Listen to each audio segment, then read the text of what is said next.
Hey, it's the Deaf Man from Deaf Man Vinyl here to talk with you about changing out the stylus or needle, whichever you call it, same thing, in your turntable.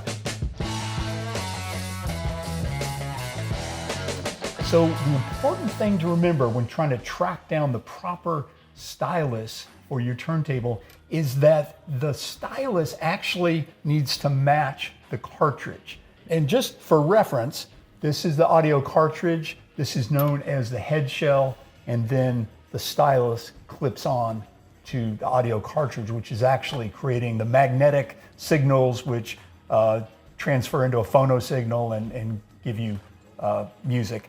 So if I've inherited a turntable, if I've bought one off somebody or I've found one at a thrift store or something, I really don't know if somebody's changed that cartridge out over time. So I need to make sure that I match the stylus to the cartridge. And if you're lucky, there'll be a number and a name perhaps on the side of that cartridge.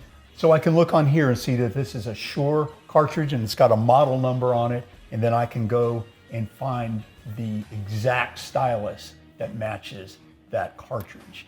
Now, if you've bought the record player from scratch, you bought it, taken it out of the box, it's yours, you can just reference your owner's manual, and it generally back in the back by the specifications for that turntable will have the model number of stylus that you need to replace. Now, if you've got kind of one of those suitcase turntables, one of the little cheaper kind of Crosleys, you can just go find their replacement styluses on Amazon.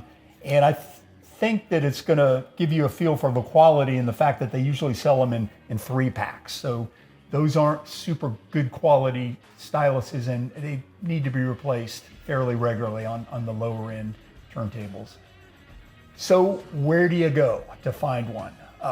I use a website called turntableneedles.com. I really like those guys. They've got a bunch of different ways to cross-reference stylus, cartridge numbers, model number for your turntable. You can even take a picture of it and send it to them and they'll decipher exactly what you need. So I like those guys a lot, turntableneedles.com. And in our next video, we're going to talk about how to install that stylus once you've got it without breaking anything, without causing yourself undue anxiety. And until then, this is a Deaf Man saying, keep them spinning.